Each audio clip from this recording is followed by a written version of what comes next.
House passes Save the Internet Act in response to strong and bipartisan public support for net neutrality. This is from Free Press. Shout out to Free Press and shout out to Fight for the Future. They have been on the front lines with net neutrality, and they're really doing the good work. I go to both their Twitter accounts whenever something is breaking. Fight for the Future yesterday and today was streaming the event in its entirety. Evan Greer, who you remember from the show, she did an excellent job on the show, and her album's fantastic, by the way. Pick up her album.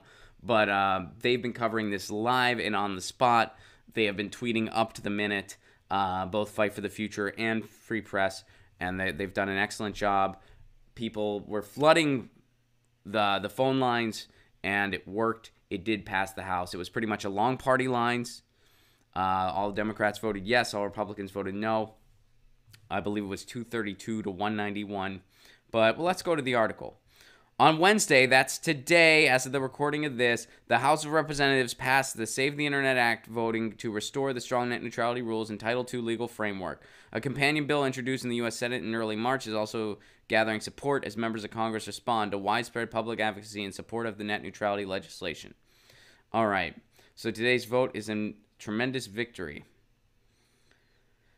So it got through the House, but it's not over yet. Mitch McConnell, the net neutrality bill is dead on arrival in the Senate, says Mitch McConnell. Good old Mitch. Majority Leader Mitch McConnell said Tuesday that the Senate won't take up a net neutrality bill before lawmakers in the House. Dead on arrival in the Senate, McConnell told reporters about the fate of the House bill, which is expected to get a vote in the chamber this week. It got the vote. It passed the House. The bill would reinstate regulations put in place by the FCC requiring internet service providers to treat all web traffic equally. The Obama-era rules prohibited internet service providers from blocking and throttling web content or from creating so-called internet fast lanes. The bill is expected to easily pass the Democrat-controlled House, despite a veto threat from the White House. And the Trump administration does strongly oppose the bill. So this is a victory in the House. It's good that it got out of the House. It's good that we have the records of the people who voted yes and the people who voted no. Now the pressure can be put on the Senate. It likely will not pass the Senate, as we've talked about in the past. And it would likely get vetoed by Trump if it does pass the Senate, which that is rare. But this puts it back into the public spotlight. It continues the pressure. And, again, it basically tethers the ability of the industry to do anything. AT&T, Comcast, Verizon, they can't unroll predatory packages that thumb their nose at net neutrality because they might just have to roll it back. They know it's being battled out in the courts. They know that legislation is moving forward in government, so they can't do anything. Their hands are tied. And they know how much public support there is for this. So this is a victory, but we have to keep in mind the type of victory that it is. It's a battle, not the war, so to speak, in this hypothetical. What is the way to permanently win the war when it comes to a free and open internet? Municipal broadband all across the country. Municipal, city-owned internet projects all across the country. That movement is gaining steam. I'm trying to bring it about here in Pasadena, where I live. It's an uphill battle, to say the very least. And I know a lot of you are doing the same. Somebody reached out to me recently. They became aldermen in their community, and they are trying to join Next Century Cities, which is the organization that will help you get the resources necessary and do the analysis necessary to build a municipal project in your community, to build internet in your community, city-owned internet. Joining that organization is completely free. You just need to get a city official or a mayor to sign on to it.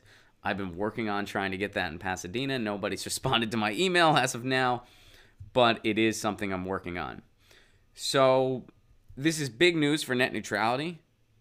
This is good news. Now keep in mind the Save the Internet Act, it is 3 pages, and all the attempts at putting terrible amendments in it were shot down. It is 3 pages, and it basically says, hey, those internet protections we got on the books in 2015, which, by the way, we've had net neutrality since the advent of the internet. We've had assumed net neutrality since the advent of the internet. Pretty much since 2004, digital rights activists have been calling for designated net neutrality on the books. They've been calling for it and calling for it and calling for it Finally, the ISPs wanted to see what they could get away with. They took the FCC to court saying, hey, you can't enforce net neutrality.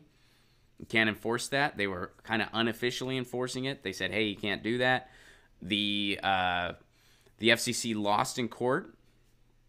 But the court told the FCC, hey, if you designate the internet a Title II, which makes it a telecommunications service, which means it has to flow like running water. It's just a free-flowing service. If you designate it a Title II, then net neutrality applies. So the FCC did that. Tom Wheeler didn't want to do that, but the public pressured him into doing it, and we got net neutrality protections on the books. And remember, without Title II, it's not net neutrality. We need that Title II protection. If the internet's considered Title I, which is what Republicans and Ajit Pai want to do, well, then it's considered an information service. You know what else are information services? TV and radio. We saw what happened with TV and radio. The same could happen to the internet.